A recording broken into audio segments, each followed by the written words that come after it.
వి gold trusted gold buyers మీరు తాకట్టు పెట్టిన బంగారాన్ని విడిపించి ఈ రోజు ఉన్న మార్కెట్ ధరకు కొనబడును.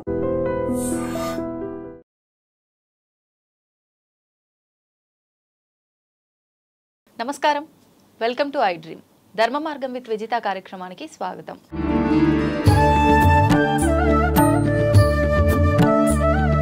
ప్రస్తుతం మనతో పాటు ఉన్నారు పరమహంస పరమ వాజకాచార్య పరమ పూజ్య శ్రీ శ్రీ శ్రీ శ్రీ విజయ భూమానందగిరి స్వామీజీ. ఇప్పుడు వారితో మాట్లాడి మరిన్ని మంచి మంచి విషయాలు తెలుసుకుందాం.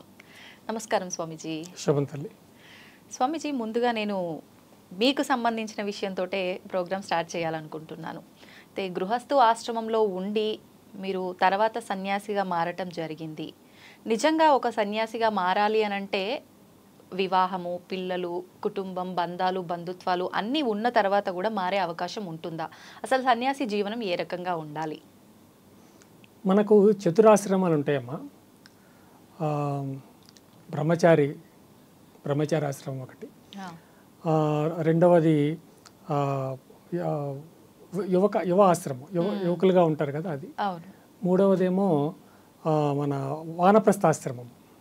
నాలుగవది తురేయాశ్రమం అంటే సన్యాసాశ్రమం. బ్రహ్మచారాశ్రమం మొదటిది. బ్రహ్మచారాశ్రమంలో తను చదువుకుంటాడు, బాలుడుగా ఉంటాడు, చక్కగా చదువుకుంటాడు, తల్లిదండ్రుల నీడలో ఉంటాడు, చక్కగా చదువుకుని పెద్దవాడవుతాడు, ఏ ఉద్యోగం ఏదో చేసుకుంటాడు.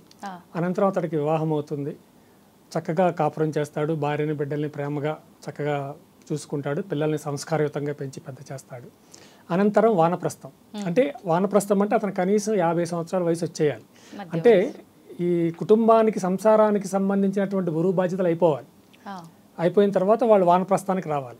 నిజానికి శాస్త్రం ఏం చెప్తుందంటే వానప్రస్థం, ఈ సన్యాసం, ఈ రెండింటి గురించి ఎవరైతే వివాహం చేసుకుని పిల్లల్ని కంటారో, ఎందరిని కంటారో, 2, 3, 4 కంటారు కదా, చిట్ట చివరి పిల్లవాడికి లేదా పిల్లకి వివాహం చేసిన తర్వాత వారు కన్న పిల్లల్లో చివరి పిల్లకు లేదా చివరి కొడుకో చివరి కూతురు కూడా వివాహం చేసిన తర్వాత అనంతరం వారిద్దరూ వేరే వచ్చేసి ఒక కుటీరంలో కాపురం ఉండాలని చెప్తారంటే ఒక కుటీరంలో వానప్రస్తులుగా ఉండాలి ఆ భార్యాభర్తలు ఇద్దరు.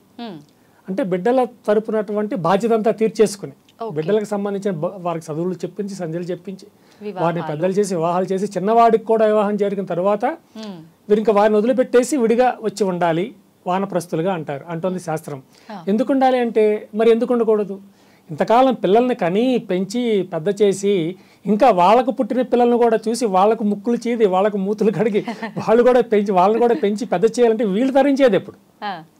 వీళ్ళు తరించాలి కదా. గృహస్థుగా ఉంటే తరించలేరు, కుదరదమ్మా. ఎందుకంటే గృహంలో పడి కొట్టుకుంటాడు, గృహానికి సంబంధించినటువంటి సమస్యలో పడి కొట్టుకుంటున్నప్పటికి దేవుడు ఎక్కడున్నాడు? ఏదో గుడి కనిపిస్తే దండం అని చెప్పుకోవడం, తిరుపతి వెళ్తున్నాను ఈరోజు నమస్కారం, శ్రీశైలం వెళ్తున్నాను నమస్కారం, అంతే తప్ప మనస్సు పెట్టేటటువంటి అవకాశం లేదు అక్కడ.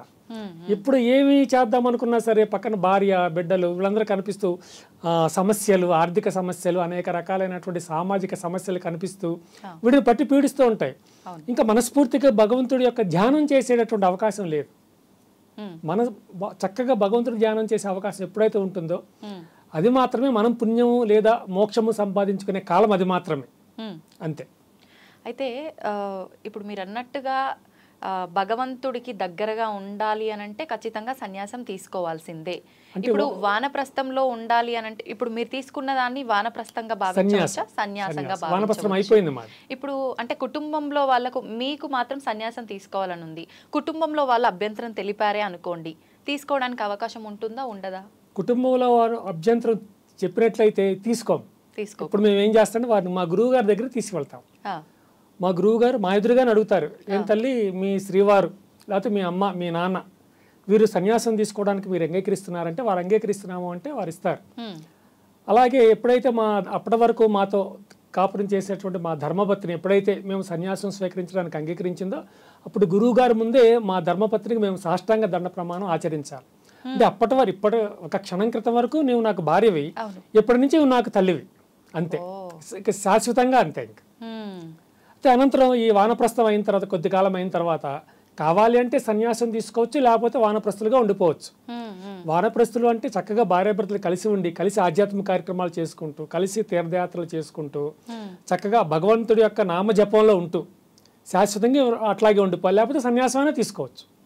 సన్యాసం తీసుకుని వారికి సన్యాసపరంగా వాళ్ళ జీవనాన్ని వారు కొనసాగించవచ్చు.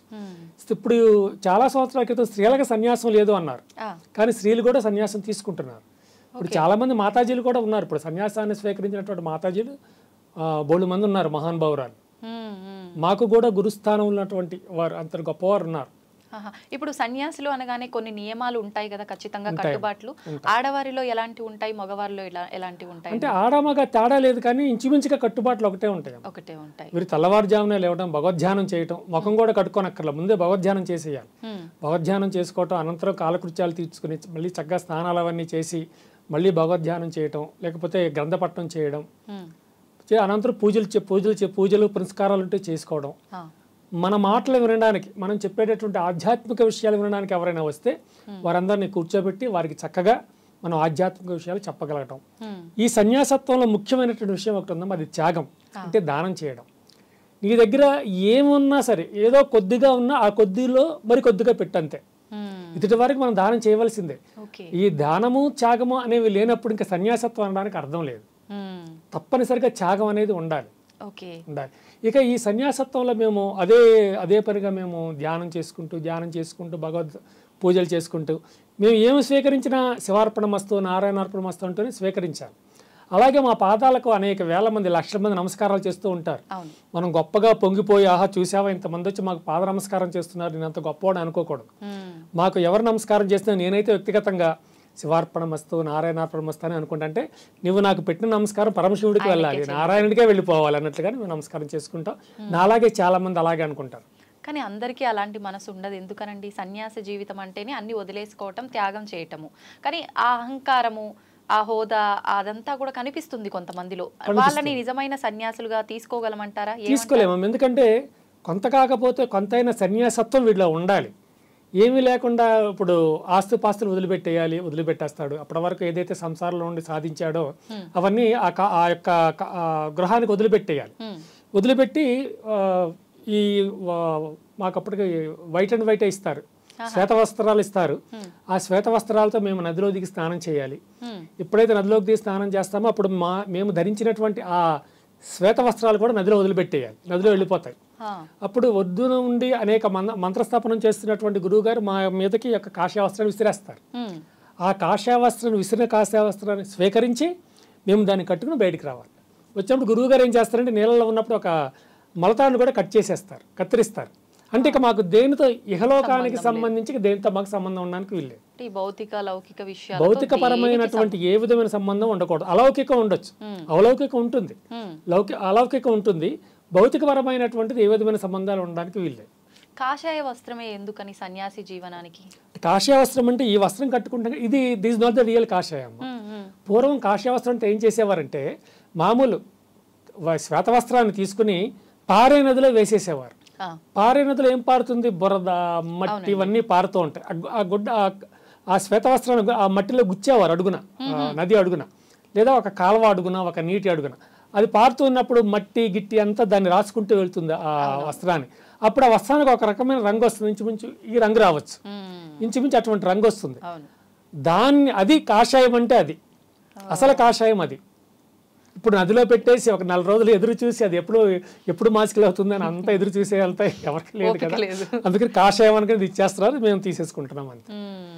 కార్యక్రమాలకు వెళ్ళినా మాకు ఇదే ఇస్తారు, మేము ఇవే తీసుకుంటాం, ఇవే మేము ధరిస్తాం. అయితే అనంతరం ఎప్పుడైతే మేము గురువు గారి దగ్గరికి మమ్మల్ని తీసుకువెళ్తారో వారు అడుగుతారు మా యొక్క ధర్మపత్నిని, ఏమ్మా మీ శ్రీవారు మరి సన్యాసాన్ని స్వీకరించాలంటున్నారు, సన్యాసం స్వీకరిస్తే కనుక భార్య, బిడ్డలు, స్నేహితులు, బంధువులు అనేవారు ఎవరు ఉండరు, నీవు ఉండడానికి వీల్లేదు, నీవు అంగీకరిస్తావా అని అడుగుతారు. అంగీకరిస్తానంటే ఇచ్చేస్తారు. అంగీకరించడం అంటే మనం నోరు మూసుకుని ఇంటికి వెళ్ళిపోవాల్సిందే, ఆవిడ వెనకాల మళ్ళీ వెళ్ళిపోవాల్సిందే. అయితే అదృష్టవశాత్తు మా ధర్మపత్ని శ్రీమతి రాజ్యలక్ష్మి వారి పేరు, వారు చాలా ఆనందంగా అంగీకరించారు. అంటే ఇంతగా వీరికి భక్తి అంటే చాలా ఎక్కువ. భక్తిపరంగా వారు ఏ ఒక్క దారిలో ప్రయాణిస్తూ ఉన్నా నేను ఏనాడు కాదనలేదు, దీనికి కూడా నేను కాదను, కనుక వారిని సన్యాసం తీసుకోవడానికి నేను ఇష్టపడుతున్నాను అన్నారు.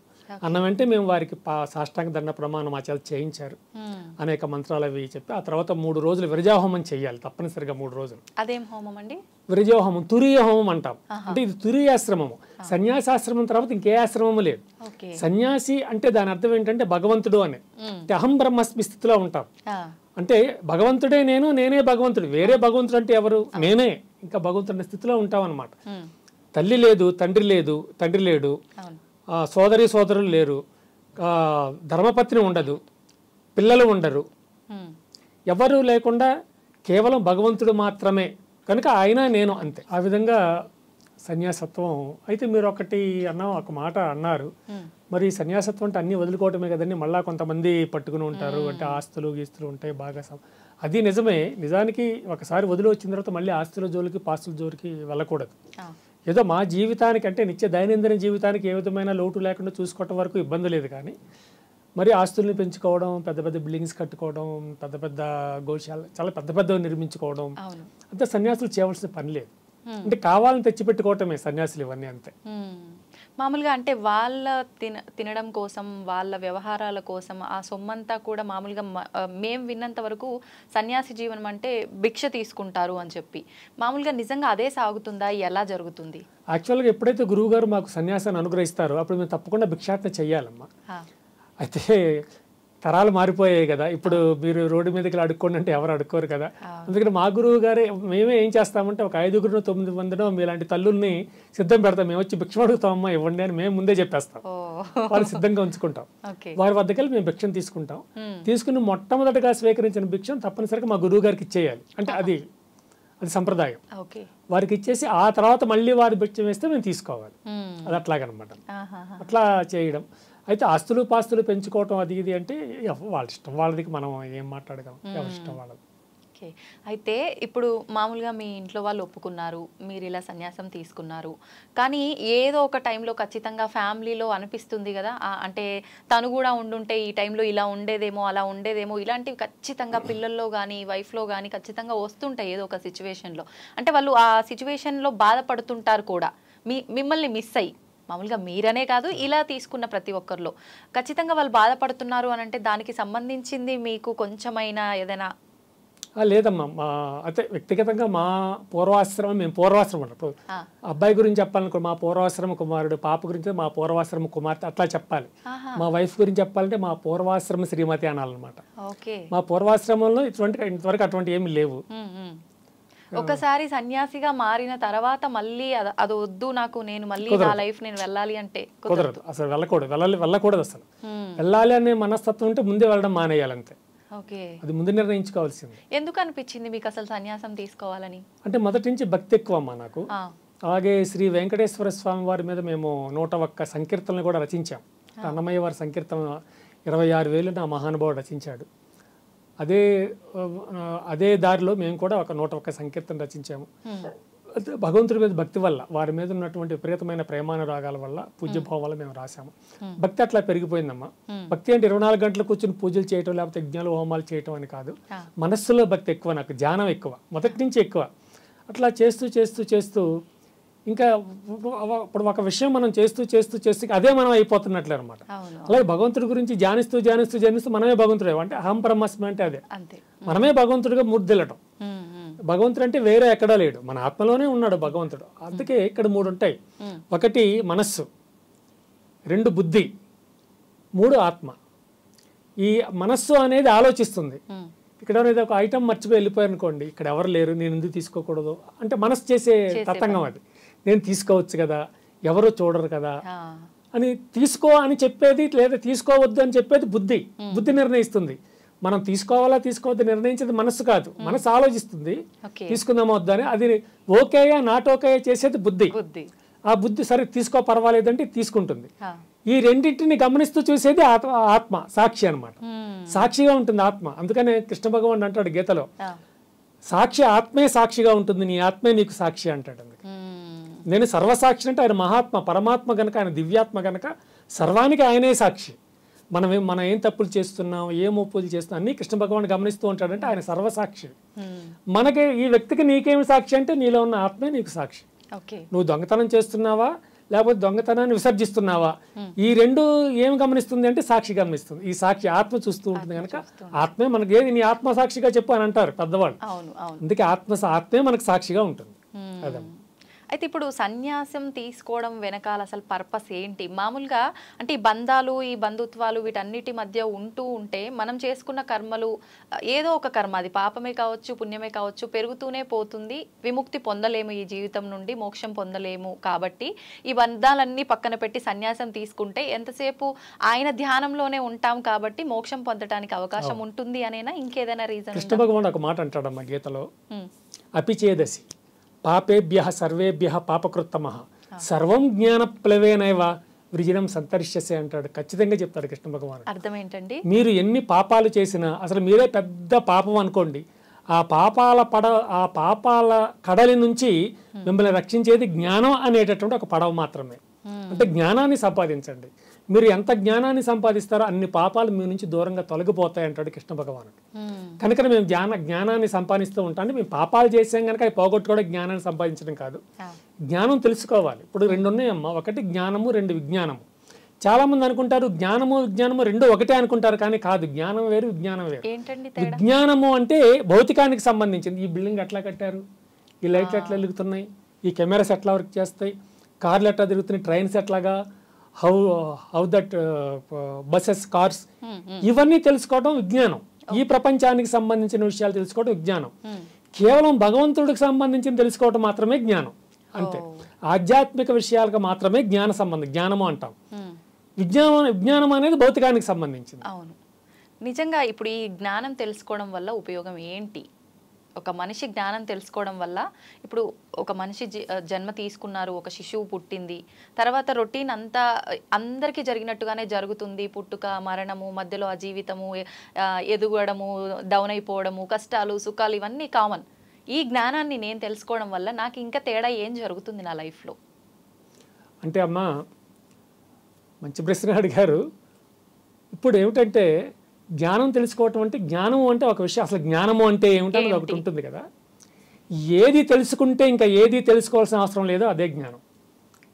ఏది మనం తెలుసుకుంటే ఇంకా ఏది తెలుసుకోవాల్సిన అవసరం ఉండదో ఆ తెలుసుకునేదే జ్ఞానం అంటారు. ఉంటుంది. కనుకనే ఇప్పుడు భార్య ఒక భ్రమ, పిల్లలు ఒక భ్రమ, ఆస్తిపాస్తులు ఒక భ్రమ, స్నేహితులు ఒక భ్రమ, బంధుమిత్రులు ఒక భ్రమ. మరి నీ భ్రమ అనుకుంటూ పోతే మరి భ్రమ కానిది ఏముంది అంటే, శంకరాచార్యులు వారు అంటారు అసలు నువ్వే ఒక భ్రమ అంటారు ఆయన. అసలు నీకు నువ్వే ఒక భ్రమ అంటారు. ఈ భ్రమలన్నీ తొలగించుకుని పోతే సత్యం బోధపడుతుంది, జ్ఞానం బోధపడుతుంది. ఆ జ్ఞాన స్వరూపమే సాక్షాత్తు పరమాత్మ. ఆ పరమాత్మను సాధించుకోవటం కోసమే ఇవన్నీ అన్నమాట. ఇప్పుడు మనలో ఉన్న ఈ ఆత్మ ఏదైతే ఉందో అదే భగవత్ స్వరూపం. మరి ఇంకెందుకు అంటే ఈ సన్యాసం తీసుకోవడం కానివ్వండి, ఆలయాలకు వెళ్ళడం కానివ్వండి, ప్రత్యేకించి ఆరాధన చేయడం కానివ్వండి, ఇవన్నీ ఎందుకు అసలు? ఇంకా చేస్తుంటారు, యజ్ఞయాగాదులు చేయడం అన్నీ ఉన్నాయి. తీర్థయాత్ర, ఇప్పుడు మీరు అన్నారు కుంభమేళకు వెళ్ళలేదా అడిగారు కదా, ఇవన్నీ కూడా వాటికి సంబంధించినవే. అవన్నీ కూడా చేయవలసి, నిజంగా నేను తరించాలి అనుకుంటే నేను కూర్చుని దగ్గర నుంచి కదలవలసిన అవసరం లేదు, ఇవేమీ చేయవలసిన పని లేదు. కాకపోతే ఇవన్నీ ఎందుకు చేస్తాము అంటే ఆత్మ సంతృప్తి కోసమే యజ్ఞయాగాదులు కానివ్వండి, పూజలు పునస్కారాలు కానివ్వండి, లేదా తీర్థయాత్రలు చేయడం కానివ్వండి, కేవలం ఆత్మ సంతృప్తి కోసం మాత్రం అవన్నీ చేస్తాం. కానీ ఇవన్నీ చేసేంత మాత్రం పుణ్యం రాదు. వీటన్నిటికీ మూలం పుణ్యం కాదు.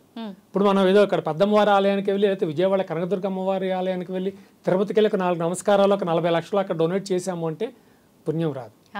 అక్కడ అన్నదానం చేసినా పుణ్యం రాదు. మరి ఏం పుణ్యం వస్తుంది అంటే, అనుక్షణం భగవంతు నామాన్నే రమిస్తూ, భగవంతుడి నామాన్నే తలుచుకుంటూ, ఆ విధంగా ధ్యానం చేస్తూ ఉండడమే. భగవంతుడిని తలుచుకుంటూ అట్లా ఉండడమే. అదే మోక్షానికి మూలం, అదే మోక్షం. నామస్మరణ అంతే. కలియుగానికి మనకి భగవంతుడు అనుగ్రహించింది ఏమిటంటే నా నామస్మరణ చేసుకో అంతే. ఇప్పుడు కృతయుగానికి త్రేతాయుగానికి ఏమిటంటే యజ్ఞాలు యాగాలు అవన్నీ చెప్పారు. ఈ కలియుగానికి ఏమి ఇస్తాం ఆయన అంటే నా నామస్మరణ చేయండి, సంకీర్తన చేయండి, చాలు, తరిస్తారు. అది ఇంకేమి చేయనక్కర్లేదు. యజ్ఞాలు యాగాలు చేయనక్కర్లేదు. అసలు యజ్ఞాలు యాగాలు చేసేటటువంటి అధికారం మానవులకి ఉంది, కానీ అంత పర్టికులర్గా చేయవలసిన అవసరం ఏమీ లేదు ఈ కలియుగంలో. నామజపం చేస్తే చాలు. మరి నామస్మరణ ఒక్కటే చాలు అన్నప్పుడు ఖచ్చితంగా తెలిసి కానీ తెలియక కానీ ఏదో రకంగా ఆయన నామస్మరణ ఏదో ఒక సమయంలో చేస్తూనే ఉన్నాం ప్రతి ఒక్కరం కూడా. అయినా కూడా ఎందుకు ఇన్ని ఇబ్బందులు పడుతున్నాం మరి అంటే? ఒకటమ్మా, మనం భగవన్ నామస్మరణ చేసేంత మాత్రం మనకున్న కష్టాలు పోతాయని అర్థం కాదు. కష్టాలు వస్తాయి. ఇప్పుడు మనుషులకే వస్తాయి, చెట్లకే వస్తాయి, జంతువులకే వస్తాయి. కష్టాలు రాకుండా ఎక్కడ ఉంటాయమ్మా? ఎప్పుడైతే సంసారం అనే దాంట్లో అడుగు పెట్టామో అప్పుడు కష్టాలు ప్రారంభమవుతాయి. అంటే అందుకని ఎవరు వివాహం చేసుకోవద్దని చెప్పకూడదు, అది తప్పు, అలా చెప్పకూడదు. ఎందుకంటే మరి సంసారం, మీలాంటి సంసారాలు మీరు చక్కగా పిల్లల్ని కంటాం, వాళ్ళని చక్కగా అన్నట్లు ఈ దేవేంద్రుడు మీలాంటి స్త్రీల గురించి ఒక మంచి మాట అంటాడు. ఒక ప్రశ్న ఉంది దేవేంద్రుడికి, స్త్రీ అంటే ఏమిటి? మీకు చాలా ముఖ్యమైన విషయం. స్త్రీ అంటే ఏమిటని అడుగుతారు వారు. దేవేంద్రుడు సాక్షాత్ వేదంలో ఉంటుంది, అధర్వణ వేదంలో ఉంటుంది ఇది. స్త్రీ అంటే ఏమిటంటే దేవేంద్రుడు అద్భుతంగా చెప్పాడు. స్త్రీ అంటే అర్థం ఏమిటి అంటే తనని తాను సంపూర్ణంగా కప్పుకునేది అని అర్థమాట. ఇప్పుడు స్త్రీలు చక్కగా చీర కట్టుకుని చక్కగా ముసుగు వేసుకుంటారు కదా, అంటే సంపూర్ణంగా కప్పుకునేది స్త్రీ. మరి ఆ స్త్రీ ఏం చేస్తుంది అన్న ప్రశ్న కూడా ఉంది అక్కడ. ఆయన చెప్తాడు, ఈ స్త్రీ ఏం చేస్తుంది అంటే తల్లిదండ్రుల కడుపున పుట్టి సంప్రదాయబద్ధంగా ఎదిగి తాను సైతం వివాహం చేసుకుని చక్కటి బిడ్డలను కని వారిని కూడా సంప్రదాయబద్ధంగా పెంచి పెద్ద చేసి ఈ సమాజానికి స్త్రీ సమర్పిస్తుంది. ఒక స్త్రీ ఈ సమాజానికి చేసిన సేవ కన్నా మగవాడు ఎన్నడూ చేయలేడు అంటాడు ఆయన. మగవాడు ఎప్పటికీ ఆ సేవ చేయలేడు, స్త్రీ మాత్రం ఇంత అద్భుతమైనటువంటి వితరణ చేస్తుంది. తన పిల్లల్ని సమాజానికి పంపిస్తుంది, సమాజానికి సమర్పిస్తుంది. ఈ సమాజం ఇంత విస్తృతమైపోయింది అంటే, ఇన్ని కోటాను కోట్ల మంది ప్రజలు ఈ సమాజంలో ఉన్నారు అంటే దాని అర్థం శ్రీమూర్తి కనుక ఇట్లా చేయగలిగింది అని చెప్తారు. నిజంగా చాలా అద్భుతంగా చెప్పారు ఆయన. దేవేంద్రుడు అందరూ తిడతారు, వీళ్ళు దేవేంద్రుడు అట్లాగా, దేవేంద్రుడు ఇట్లాగా అని. చాలా అద్భుతమైనటువంటి ప్రకటన చేశారు వారు స్త్రీల గురించి. ఇప్పుడు ఇంత అద్భుతంగా స్త్రీల గురించి చెప్పారు. ఈయన చెప్పడమే కాదు, మన పురాణాల్లో కూడా స్త్రీలకి చాలా మంచి ప్రాధాన్యత ఉన్నట్టుగా మనకు వినిపిస్తోంది మాటలను బట్టి. కానీ ప్రస్తుతం ఉందంటారా? అది లేదనే చెప్పాలి. ఎందుకని, ఏం జరిగిందంటారు? అంటే ఈ మానవుల ఆలోచనల్లో దృక్పథం మారిపోయిందమ్మా. నేను నిన్న ఒక వీడియో చూశాను, కుంభమేళాకి వెళ్తూ ఉంటే థర్డ్ ఏసీ సెకండ్ ఏసీ ఆ బయట ఉన్న కొన్ని వందల మంది మీద పడిపోయి ఆ గ్లాసులు బద్దలు కొట్టి లోపలికి వెళ్ళిపోయి ఆడవాళ్ళమే పడిపోతున్నారు కూర్చోడానికి. అవును. అంటే అసలు స్త్రీ అంటే అసలు అంటే అవకాశం బట్టి మాట్లాడడం అంతే అట్లాగే ఉంది. లేకపోతే స్త్రీ మీద పడిపోవటం ఏంటి? అందరూ ఈ మగవాళ్ళంతా తోసుకు వెళ్ళిపోయి అంటే ఆ ట్రైన్ ఎక్కాలి అని అంతే అంతే టికెట్లు ఉండదు, వీళ్ళ దగ్గర టికెట్లు కొనరు, వెళ్ళిపోయి ట్రైన్లో ఏసీలో ప్రయాణం చేయాలి, అద్దాలు బద్దలు కొట్టి దౌర్జన్యం అంతే. దౌర్జన్యం తప్ప ఏమీ లేదు. ఇక్కడ దౌర్జన్యాన్ని ఆపేవాళ్ళు కూడా పెద్దగా ఉండడం లేదు. ఈ సమాజంలో ఈరోజు ఒక కేసు నాకు చాలా బాధ కలిగిందమ్మా. ఒక అమ్మాయిని, ఒక ఆడపిల్లని నిన్ను లవ్ చేశాను చెప్తే అమ్మాయి రిఫ్యూజ్ చేసింది. నువ్వు రిఫ్యూజ్ చేస్తావా అని చెప్పి ఒక రోజు ఇంటికి వచ్చి ఆ అమ్మాయి కన్నతల్లిని అడ్డు వచ్చిన ఆమె తండ్రిని ఇద్దరిని చంపేశాడు. ఆ కుర్రవాడు ఇద్దరిని మర్డర్ చేసేసాడు, గొంతుల మీద కత్తితో నరికి. ఈ అమ్మాయి మీద కూడా దాడి చేస్తే ప్రాణాలతో బయటపడింది. అటువంటి వాడు 100 మంది చూస్తూ ఉండగా వాడిని అరెస్ట్ చేశారు. కానీ అరెస్ట్ చేసి 2వ నెల 3వ నెలలోనే బెయిల్ ఇచ్చి చక్కగా పంపించేశారు. శిక్ష లేదమ్మా, ఇక్కడ శిక్షలేమీ లేవు. ఈరోజు మనం ఎంత ఘోరమైన నేరం చేసినా సరే కోర్టులో హామీ ఇస్తున్నాయి, పర్వాలేదు నేను పంపించేస్తానని. నేను చెప్పిన కేసు చాలు కదమ్మా చెప్పడానికి. అంతే. ఒక 2 మర్డర్లు జరిగాయి, ఒక రేప్ అటెంప్ట్ జరిగింది, 3 నేరాలు ఒక దగ్గరే జరిగినప్పుడు కోర్టు ఏమీ కాకుండా 2వ నెల 3వ నెలలోనే బెయిల్ ఇచ్చి పంపేసింది అంటే ఏంటమ్మా దారుణం ఇది? అంటే ఏం చేసినా పర్వాలేదు, మహా అయితే ఒక 2 నెలలు లోపల ఉన్న తర్వాత మళ్ళీ యథావిధిగా మా పనులు మేము చేసుకుంటామనే ధోరణి ఏర్పడుతుంది. అంతే. మనం ఒకరికి ఇదే స్టేట్మెంట్ ఇచ్చి ఏంటంటే మన చిలుకూరు బాలాజీ గారి ప్రధాన అర్చకుడి మీద ఒక ఆయన ఏదో దాడి చేశాడు, అతని వీర్రాఘవరెడ్డి. ఆయనకి నేను ఇదే చెప్పాను వీడియోలో, అయ్యా మీరు చేసిన పని మంచిది కాదు, మనం దాడి చేయటం ఏంటి, సాక్షాత్తు వెంకటేశ్వర స్వామి వారి సేవకుడి మీద దాడి చేయడం తప్పండి, అట్లా చేయకూడదు. కానీ ఒకటి మీకేమీ కాదు, ఎందుకంటే నేను ఈ కేసును ఉదహరించి అటువంటి వాళ్ళకి బెయిల్ వచ్చింది, మీకు బెయిల్ రావడం పెద్ద కష్టమేమి కాదు, వస్తుంది. కానీ వచ్చిన తర్వాత ఒక పబ్లిక్ మీటింగ్ పెట్టి వారిని కూడా పిలిచి వారి పాదాలకు నమస్కారం చేసి అందరి ముందు వారికి క్షమాపణ చెప్పండి నేను చెప్పాను. కానీ ఎంత ఘోరంగా అసలు ఆయన పాదాల దగ్గర కూర్చోబెట్టుకుని ఆయన్ని, ఆయన వయసుకు కూడా గౌరవం ఇవ్వకుండా చేశారు. నిజంగానే చాలా బాధాకర విషయం అది, నిజంగా ఆయన విషయంలో జరిగింది. అవునమ్మా, చాలా దుర్మార్గం. అది చేయకూడదు, అది జరగకూడని పని. పైగా హిందువులు అసలు చేయకూడదు. హిందువులకు ఆ హిస్టరీ లేదు. ఒక టెర్రరిస్ట్ లాగా ఒకరి మీద పడి ఇది చెయ్యాలన్నటువంటి ఆ హిస్టరీ అసలు హిందువులకు లేదు. ఇప్పుడు ఇతను కొత్తగా ఆయన సృష్టిస్తున్నట్టున్నాడు ఆ హిస్టరీని. పోలీసులు అరెస్ట్ చేశారు, we don't know what will happen. అంటే ఇప్పుడు కొంతమంది మూర్ఖులు ఉంటారు, అంటే వేరే మతస్థులు కావచ్చు, మన దాంట్లోనే నాస్తికుల్లాగా ఉన్న వాళ్ళే కావచ్చు, హిందూ ధర్మం అంటే ఒక మూఢనమ్మకం, చెప్పటానికే కానీ ఆచరించడానికి పనికిరావు అని ఇలాంటివి కొన్ని ఎగ్జాంపుల్గా తీసుకొని మాట్లాడుతూ ఉంటారు. అలాంటి వాళ్ళకి ఏం చెప్తారు? అంటే అటువంటివి అన్ని ధర్మాల్లో ఉన్నాయమ్మా, అన్ని ధర్మాల్లో ఉన్నాయి. చేతి మీద అసలు ఒంటి మీద చేయి వేయకుండా వెనక్కి విరిసి పడిపోయి నాకు వట్టిన దెయ్యం వదిలిపోయింది అని చెప్పేవాళ్ళు లక్షల మంది ఉన్నారు సమాజంలో. ఏదో నెమలేకలతో తల మీద కొట్టించుకుని నాకున్న బాధలని పోయి అని చెప్పేవాళ్ళు లక్షల మంది ఉన్నారు. అంటే అన్ని మతాల్లో అన్ని ధర్మాల్లోనూ ఉన్నారమ్మ ఇటువంటి వాళ్ళు, ఇటువంటి ఎక్స్ట్రీమ్స్ అనమాట వీళ్ళు. ఏమీ కాకముందే ఏదో అయిపోయిందని చెప్పి ఎక్స్ట్రీమ్స్ చాలా మంది మనకున్నారు. మనం కూడా పిచ్చిలోకి తోసే వాళ్ళు ఉన్నారు, ఉన్నారమ్మా. అయితే ఇప్పుడు ఒక మనిషి జన్మ తీసుకున్నాడు అనంటే అది భగవంతుడి సృష్టి. తాను సృష్టించిన మనిషి నుంచి అసలు భగవంతుడు ఏదైనా ఆశిస్తాడా అంటే ఏం చెప్తారు? యాక్చువల్గా ఏంటమ్మా, కఠోపనిషత్ అంటే వేదం. కఠోపనిషత్ అంటే వేదాంతాలని ఉపనిషత్తులు అంటారు. కఠోపనిషత్తు ఏం చెప్తుంది అంటే పరమాత్మ ఆత్మ, మన ఆత్మలో 84 లక్షల జీవరాశులు ఉన్నాయి ఈ భూమి మీద. 84 లక్షల వెరైటీస్ ఉన్నాయి. పరమాత్మ ఆయన ఒకటే. పరమాత్మ అంటే వేరే ధర్మాలు మతాల వారు ఏం చెప్తారు అంటే పరమాత్మ అంటే భగవంతుడు ముందు ఉద్భవించేసి మిగిలిన జీవరాశిని భగవంతుడే సృష్టించాడని చెప్తారు. కానీ వేదం అది చెప్పడం లేదమ్మా. వేదం మూలం మనకి. వేదం ఏం చెప్తుంది అంటే భగవంతుడితో పాటే ఈ జీవులు ఉద్భవించే 84 లక్షల జీవరాశులు కూడా భగవంతుడితో పాటు లైక్ బ్రదర్స్ అలా ఉద్భవించాయని చెప్తున్నారే తప్ప భగవంతుడు సృష్టించాడని చెప్పట్లేదు. ఎక్కడ భగవంతుడు సృష్టించట్లేదు మనల్ని. మరి వాస్తవం చెప్తాను. భగవంతుడు సృష్టించాడంటే ఇది విషయం ఎట్లా అంటే ఇప్పుడు సూర్యుడు అన్నది పరమాత్మ అయితే సూర్యుడు చుట్టూ వచ్చేటటువంటి కిరణాలు మనం జీవాత్మని చెప్పాలి. అట్లాగని మన వేదం అది చెప్తోంది. అది నిజం కూడా. అందుకని ఇప్పుడు ఒక మనిషి మరణించిన తర్వాత అక్కడతో అతని జీవితం అయిపోతుంది, మరొక జీవితం ప్రారంభమవుతుంది. మరణాంతర జీవితం కూడా ఉంటుంది. అది స్వర్గం అనండి, నరకం అనండి, లేకపోతే కర్మ జీవితం అనండి. అంటే వీడు జీవించి ఉన్నప్పుడు వీడు ఒక జీవిగా వాడు ఏమి కర్మలు చేశాడో, ఏం తప్పులు చేశాడో, లేదా ఏం ఒప్పులు చేశాడో అవన్నీ కూడా కర్మ నిర్ణయిస్తుంది. వీడి తర్వాత ఏ జన్మ ఎత్తాలి, ఈ 84 లక్షల జీవాలలో ఏ జన్మని వీడికి ఇవ్వాలని కర్మ నిర్ణయిస్తుంది. భగవంతుడు కూడా సంబంధం లేదమ్మా. చాలా మా కర్మ కొద్దీ మాకు ఈ జన్మ ఇచ్చాడు, ఇలా బతుకుతున్నాను. దేవుడికి సంబంధం లేదు అసలు శివుడాజ్ఞ లేనిది చీమ కుట్టదు అంటారు కదా. అవన్నీ తర్వాత విషయాలు, అవన్నీ తర్వాత వచ్చిన మాటలు అవన్నీ. కానీ మన కర్మే మన జీవితాన్ని అంటే తీసుకోవాల్సినటువంటి జీవితం ఏదో కర్మ నిర్ణయిస్తుంది. భగవంతుడికి అసలు సంబంధమే లేదు. నీవు చేసిన కర్మే ఓ నీరజాక్ష అన్నట్లుగా మనం ఏం తప్పులు చేశామో లేదా ఏ ఒప్పులు చేశామో తర్వాత మనం స్వీకరించవలసిన జన్మ ఆ కర్మే నిర్ణయిస్తుంది. కర్మే నిర్ణయిస్తుంది తప్ప భగవంతుడు ఏం నిర్ణయించాడు. నువ్వు చచ్చిన తర్వాత స్వర్గానికి వెళ్తావు, నువ్వు చచ్చిన తర్వాత నరకానికి వెళ్తావు.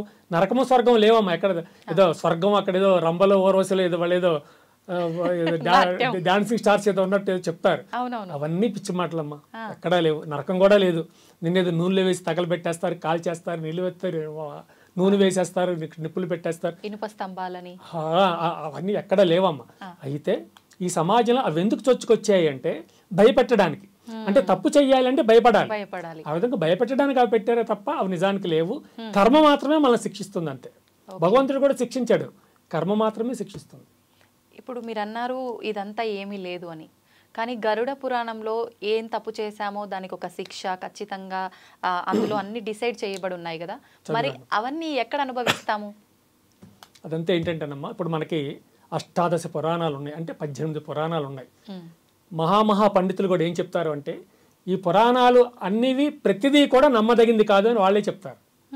అంటే మూలం ఏదైతే ఉందో మూలాన్ని తప్పనిసరిగా మనం విశ్వసించాలి. మూలం ఉంది, కానీ వాటి చుట్టూ అల్లబడినటువంటి కథలు మాత్రం తప్పు.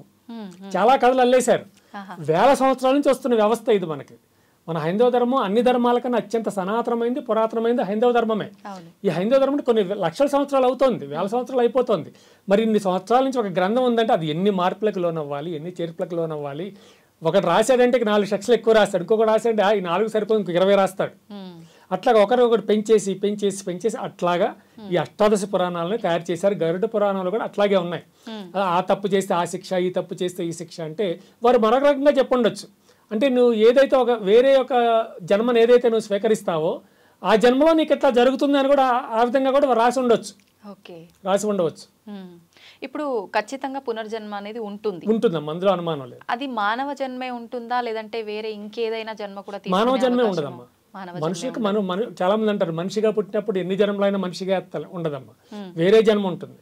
వేరే జన్మ తీసుకున్నా కూడా ఇప్పుడు ఫర్ ఎగ్జాంపుల్ ఈ జన్మలో మనిషిగా పుట్టి ఇష్టం ఉన్నట్టు పాపాలు కర్మలు అన్నీ చేసిన తర్వాత ఏదో ఒక క్రిమిగానో ఒక జంతువుగానో అలా పుట్టి మళ్ళీ జీవి తీసుకుంటే ఆ శరీరాన్ని తీసుకుంటే ఈ జన్మలో చేసిన పాపాలు కర్మలకు సంబంధించిందంతా అది ఆ జంతువుగా ఉండి కూడా అనుభవిస్తుందా? తప్పకుండా అనుభవిస్తారు, తప్పకుండా అనుభవించాలమ్మా, తప్పదు. ఎందుకంటే కర్మ జీవితం అన్నాం గనక ఇదంతా కర్మ ప్రకారం నడుస్తూ ఉంటుంది కనుక తప్పనిసరిగా అనుభవించవలసిందే. ఇప్పుడు ఆ మధ్య ఒక ఏదో సమ్ ఛానల్ ఏదో నేషనల్ జియోగ్రఫీ చూస్తుంటే ఒక సింహం చూస్తూ ఉండగా చెట్టు మీద ఎగిరేటటువంటి ఒక కోతి నీళ్ళలో పడిపోయింది.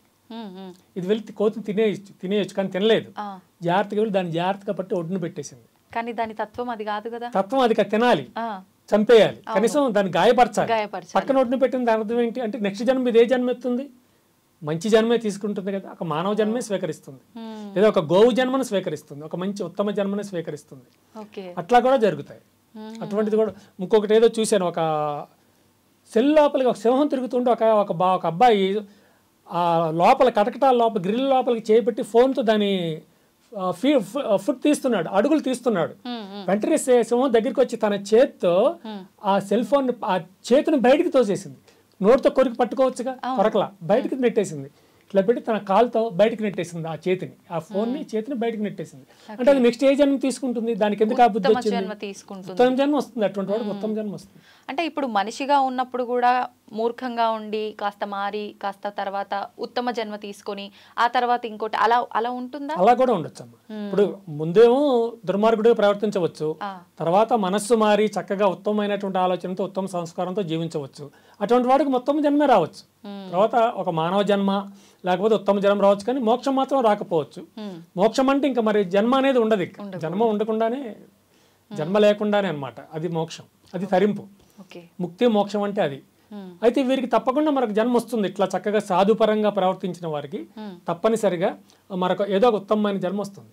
ఏదో గోవు జన్మ కానివ్వండి, ఇట్లా కానివ్వండి. ఒకసారి మీకు చెప్పే ఉండొచ్చు ఎవరైనా, నారదుడికి ఒకసారి ఒక అనుమానం వచ్చిందట. అనుమానం వచ్చి శ్రీమన్నారాయణ, ఆయన మాట్లాడితే నారాయణ తప్ప ఇంకేం పలకడు కదా, ఆ నారాయణ దగ్గరికి వెళ్ళి నా స్వామి నాకు చిన్న అనుమానం తీర్చరంటే, అడగవయ్యా ఏమిటి అనుమానం అంటే, ఉత్తమమైనటువంటి పురుషులను చూసినట్లయితే వారికి వచ్చేటటువంటి లాభం ఏంటి అని అడిగారు. ఉత్తమమైన చూసిన వారికే చూస్తే వచ్చిన లాభం ఏంటంటే, విష్ణుమూర్తి అన్నాడు పలానా దగ్గరికి వెళ్ళవయ్యా, అక్కడ అప్పుడే పుట్టినటువంటి ఒక పేడ పురుగు చిన్న పిల్ల అప్పుడే పుడుతుంది, దాన్ని అడగ చెప్తుంది ఈ మాత్రం నేను చెప్పాలంటే అక్కడికి వెళ్ళి అడుగు అంటాడు. ఈయన వెళ్ళిపోతాడు అక్కడికి. అప్పుడే ఆ గుడ్డులో నుంచో ఆ దీంట్లో నుంచో ఆ పేడ పురుగు బయటకు వస్తుంది. ఈయన అడుగుతాడు, అమ్మా నన్ను శ్రీమన్నారాయణ పంపించాడు, అప్పుడే ఒక మహాత్ముడిని చూసినంత మాత్రాన కలిగే లాభం ఏమిటో నువ్వు చెప్తావు, ఆయన చెప్పాడు చెప్పమ్మా అంటే, నోరు తెరిచేదో చెప్తూ ఉండగానే చనిపోతుంది, పేడ పురుగు చనిపోతుంది. ఈయన వెంటనే శ్రీమన్నారాయణ దగ్గరికి వెళ్ళి, స్వామి మీరు చెప్పారు కదా, నేను అడిగాను ఆ చిన్న పేడ పురుగు పాపం వెంటనే చచ్చిపోయింది స్వామి అంటే, ఓ అలాగా ఒక పని చేయి, ఇంకొక దగ్గరికి వెళ్ళు, అక్కడ ఒక గుర్రం ప్రసవిస్తూ ఉంటుంది, ఆ ప్రసవించే బిడ్డను అడిగి అది చెప్తుంది, ఈ మాత్రం నేను చెప్పనక్కర్లేదయ్యా అన్నాడు ఆయన. సో ఇంకా పరిగెట్టుకుంటూ ఆ గుర్రం దగ్గరికి వెళ్తాడు. గుర్రం అప్పుడే ప్రసవిస్తూ ఉంది, ఒక మగ గుర్రాన్ని ప్రసవిస్తూ ఉంది. ఇవి వెళ్ళి ఓ గుర్రపిల్ల మరి స్వామివారు ఇట్లా అన్నారు, మహానుభావుడిని చూసిన వెంటనే ఒక పరమ పవిత్రుడిని చూసిన వెంటనే కలిగే లాభం ఏంటో చెప్పు అంటాడు. ఆయనకి ఇదే చెప్పబోతూ చచ్చిపోతుంది అది కూడా. అమ్మ బాబోయ్ ఇదేంటి, అక్కడ పురుగు చచ్చిపోయింది, ఇక్కడ గుర్రం చచ్చిపోయిందని వెంటనే మళ్ళీ పరిగెట్టుకు వెళ్ళిపోతాడు. స్వామి ఇట్లా అయింది స్వామి, ఇది కూడా చచ్చిపోయిందంటే, అలాగా పలానా దగ్గర ఈసారి గో ప్రసవిస్తుంది, గో ఉత్తమమైన జన్మ కదా, ఆ బయటకు ఆ తల్లి గర్భం నుంచి మాతృగర్భం నుంచి బయటకు వచ్చేటువంటి దూడను అడుగు, దూడ చెప్తుంది నీకు, ఆ వత్సవాన్ని అడుగు అంటాడు. ఈయన పరిగెట్టి వెళ్తాడు. ఆ వత్సవం అప్పుడే బయటకు వస్తుంది మాతృగర్భంలో నుంచి. ఓ గోవత్సవమ్మా స్వామి ఇట్లాగన్నారు, మహానుభావులను చూసిన వెంటనే కలిగే ప్రయోజనం అంటే కొంచెం చెప్పు తల్లి అంటాడు. అనగానే చెప్పబోతూ చనిపోతుంది. ఈయనకి భయం పట్టుకుంటుంది, అమ్మో గోహత్య, గోవు చచ్చిపోవడం నేను మాట్లాడుతూ ఉండగా అసలు ఈ పాపాన్ని నేను పోగొట్టుకోగలను భయపడుతూ స్వామి దగ్గరికి పరిగెట్టుకు వెళ్తాడు. స్వామి శ్రీమన్నారాయణ దగ్గర, స్వామి ఇట్లాగా అయింది స్వామి, గోవు చచ్చిపోయింది, పురుగు చచ్చిపోయిన తర్వాత గుర్రం, ఇప్పుడు చూస్తే గోవే చచ్చిపోయింది స్వామి, ఏమిటి ఇదంతా అంటే, నువ్వేం భయపడనక్కర్లేదు, ఈ ఊరి ఏదైతే నువ్వు భూలోకంలో ఇవన్నీ చూస్తూ ఉన్నావో అక్కడ ఒక బ్రహ్మాండమైనటువంటి దేశం, ఆ భూమిలో సగం భూమిని పరిపాలించే ఒక మహారాజు గారి భార్య రాణి గారు ప్రసవిస్తున్నారు, ఒక మగబిడ్డను ప్రసవించబోతోంది, వెళ్ళి వాడిని అడుగు, వాడు చెప్తాడని చెప్తాడు. మళ్ళీ ఈయన వెళ్తాడు. సరిగ్గా అప్పుడే ఆ మాయ వల్ల, ఆ విష్ణు మాయ వల్ల అందరు నిద్రపోతారు. చాలా మంది ఉంటారు కదమ్మా పరిచారికలు. అప్పుడే ఆ తల్లి ప్రసవిస్తుంది, ఈయన వెళ్తాడు, బిడ్డ పక్కలో ఉంటుంది, ఈయన ఎదురుగా వెళ్తాడు. వెళ్ళి, నాయనా మరి శ్రీమన్నారాయణుడిని అడగమన్నాడు, మహాత్ములను మహానుభావులను చూసినంత మాత్రాన మీకు వచ్చేటటువంటి లాభం ఏమిటి అడగమన్నాడు అంటే పెద్దగా ఒక నవ్వుతాడు బిడ్డ. భయపడతాడు, అడిగి చచ్చిపోతాడేమో వీడు కూడా, కానీ వాడు పెద్దగా నవ్వుతాడు. నవ్వి, నారద మహాశయ, ఇంతవరకు మీరు విషయాన్ని తెలుసుకోలేకపోయారా? నేను ముందుగా మొట్టమొదటిగా ఒక పేడ పురికి పిల్లగా నేను పుట్టా, మిమ్మల్ని చూస్తూ మరణించిన వెంటనే ఉత్తమమైన జన్మ, గుర్రం జన్మ నాకు లభించింది. గుర్రంగా ఉన్నప్పుడు మళ్ళీ వచ్చి అడిగారు, నేను పుడుతూ ఉన్నప్పుడు ఇదే ప్రశ్న అడిగారు, నేను చెప్పబోతూ మరణించా. నేనేం జన్మ తీసుకున్నా? గోవు జన్మ, ఉత్తమోత్తమైన జన్మ గోవు జన్మ నేను తీసుకున్నా. మళ్ళా మీరు నా దగ్గరకు వచ్చి అడగబోయారు, మిమ్మల్ని చూసిన వెంటనే నేను మళ్ళీ మరణించి ఇప్పుడు ఏమయ్యాను? ఈ భూమిని పరిపాలించే మహారాజు గర్భాన వాడు కొడుకుగా రాజకుమారుడిగా జన్మించా. ఇప్పుడు మీకు అర్థమైందా? ఉత్తములను చూసినట్లయితే, మీలాంటి మహాత్ములను చూసినట్లయితే మాకు కలిగే లాభం ఏమిటో మీకు అర్థమైంది కదా అంటాడు. అదమ్మా. సూపర్ అండి, నిజంగా చాలా డీటెయిలింగ్గా చెప్పారు. నిజంగా చాలా బాగా అర్థమైంది. మామూలుగా నేను ఇంతకుముందు విన్నా, అంటే ఈ మనం చేసుకున్న కర్మలను బట్టి మనం ఎంత హీనమైన జన్మ తీసుకుంటామో మళ్ళీ దాంట్లో కూడా కొంచెం స్టేజెస్ ఉంటాయి, ఇలా ఉంటాయి అని చెప్పి మీరు చెప్పిన తర్వాత నాకు నిజంగా చాలా క్లియర్గా అర్థమైంది. అయితే ఇప్పుడు కర్మ ఏది ఎటు చూసుకున్నా కూడా మనిషి జీవితం అనేది మొత్తం కర్మ చుట్టూనే తిరుగుతూ ఉంది. ఈ కర్మను అసలు మనం తప్పించుకునే అవకాశం లేదా? మన మీదకి దూసుకు వచ్చేటటువంటి మిసైల్స్ని తప్పించుకోగలం, కానీ కర్మను తప్పించుకోలేము. ఎందుకంటే సంచిత కర్మలు అంటారు. ఇది మన మార్కెట్కి వెళ్తూ సంచి పట్టుకుని వెళ్ళేవారు మన తల్లిదండ్రులు. చిన్నప్పుడు బయటికి వెళ్తూ, మార్కెట్కి వెళ్తూ సంచి తీసుకెళ్తారు, వస్తువులు కొనుక్కొని. సరిగ్గా అదే విధంగా మనం కూడా ప్రతి సంచి పట్టుకుని అన్ని జన్మలో తిరుగుతూ ఉంటాం, ఆ సంచిలో కర్మలు వేసుకుని, సూపర్ మార్కెట్ కర్మలు వేసుకుని తిరుగుతూ ఉంటాం. కర్మ లేనిదంటూ ఉండదు. అయితే ఒకటి ఇక్కడ, కర్మలు చేయడం పద్ధతి కాదు, కర్మలు చేయొద్దు అని స్వామీజీ చెప్పండి, కర్మలు చేయడం మానేశారు అనుకోండి. ఇప్పుడు కర్మ అంటే what is that meaning? Work, అంతే, నథింగ్ బట్ వర్క్. కర్మ అంటే పని అని అర్థం. ఈ స్వామీజీ కర్మ చేయొద్దు అన్నాడు కనుక నేను పంట పండించడం మానేస్తానని చెప్పి రైతులు ఇంట్లో కూర్చున్నాను అనుకోండి, మనకి భోజనం ఎక్కడి నుంచి వస్తుంది? రైతుకే ఉండదు, మనకే ఉండదు. నేను కర్మ చేయడం మానేస్తాను అని మన scooter mechanic, car mechanic stools పక్కన పడేసి కూర్చున్నాడు అనుకోండి, మనకి బాగా చేసి పెట్టేవాళ్ళు ఎవరైనా ఉంటారా? ఉండరు. కనుక కొన్ని కర్మలు తప్పనిసరిగా ఈ వ్యవహారిక కర్మలు చేయవలసి. దుర్మార్గమైన కర్మలు అంటే ఎదుటి వాళ్ళని ఇబ్బంది పెట్టే కర్మలు, ఎదుటివారిని హింసించే కర్మలు, అటువంటి మనం చేయకూడదు. అవి మనకు చాలా ముందు చాలా ఎఫెక్ట్ వస్తాయి. అంతే. ఇప్పుడు చూశారు కదా, మన భారతదేశం మీదకి ప్రియతమైన టెర్రరిస్టులను పంపించి నానా రకాలుగా అన్యాయంగా అమాయకులను ప్రజలను చంపించేసింది పాకిస్తాన్. ఇప్పుడు చూడండి, పాకిస్తాన్ టెర్రరిస్టుల బారిన అదే పడింది. టెర్రరిస్టులు ఇప్పుడు అమెరికా, పాకిస్తాన్ మీద పడుతున్నారు. కర్మ అంటే అదే కర్మ సిద్ధాంతం. కృష్ణ భగవానుడు మనకు వ్యాఖ్యానం చెప్పింది అదే కర్మ. మీరు ఈ రోజు ఒకరికి ఏదైనా ఇస్తే తిరిగి ఒకప్పటికి అది మీకే అందివ్వబడుతుంది అంటాడు. కర్మ కూడా అంతే, అంతే అమ్మ. మనం మంచి చేస్తే మంచి వస్తుంది. అవశ్యం అనుభోక్తవ్యం కృతకర్మ శుభాశుభం. అవశ్యం మీరు కర్మను అనుభవించడం అవశ్యమే. ఒకవేళ మీరు మంచి కర్మ చేస్తే మీకు మంచి జరుగుతుంది, దుష్టకర్మ చేస్తే దుష్టత్వం జరుగుతుంది. అవశ్యం అనుభోక్తవ్యం కృత కర్మ శుభాశుభం. ఇప్పుడు పుణ్యం కొద్ది పురుషుడు, దానం కొద్ది బిడ్డలు అని చెప్పి ఒక సామెత పెద్దవాళ్ళు చెప్తూ ఉంటారు. అది కూడా మామూలుగా ప్రతిదీ ఒక ఉదాహరణగా చెప్పినట్టు చెప్పారా? ఇది వాస్తవం అంటారా? ఒక ఉదాహరణ లాగానే చెప్పారు. ఇప్పుడు ఒక స్త్రీమూర్తి చక్కగా సంస్కారయుతంగా పెరిగి ఎంతో పుణ్యం చేసి పురుషార్థం చేసి ఒక వ్యక్తిని పెళ్లి చేసుకుంటే వాడు పెద్ద తాగబోతే అయితే, ఇప్పుడు మాటకు పాప మా మహాతల్ని హింసించేవాడైతే మరి తప్పు కదా. అది మనం అన్నది తప్పే కదా. అది మనం మంచి పనులు చేయడానికి, పిల్లల్ని చక్కగా దాన ధర్మాలు చేసేలాగా, త్యాగం చేసేలాగా, ఈ భారతదేశంలో ఉన్నటువంటి ఈ హైందవ ధర్మానికి మూలం ఏంటంటే త్యాగమేనమ్మా మూలం. అందుకనే ఎవరెవరు ఈ భారతదేశం వచ్చినా అందరికీ మనం చోటిచ్చాం, ప్రతి వారికి అవకాశం ఇచ్చాం. ఉండండి ఉండండి ఉండండి అని మనం ఇచ్చిన అవకాశాలు వాళ్ళు ఏం చేస్తున్నారు? కొందరు దుర్వినియోగపరుచుకుంటున్నారు, కొందరు సద్వినియోగపరుచుకుని ఉన్నా కొందరు మాత్రం దుర్వినియోగపరుచుకుంటున్నారు. మరి ఈ సమాజంలో ఇన్ని గొడవలు అవుతున్నాయి, ఇంత అస్తవ్యస్తంగా ఉంది, ఇన్ని సమస్యలు ఉన్నాయి అంటే కారణం అదే కదా.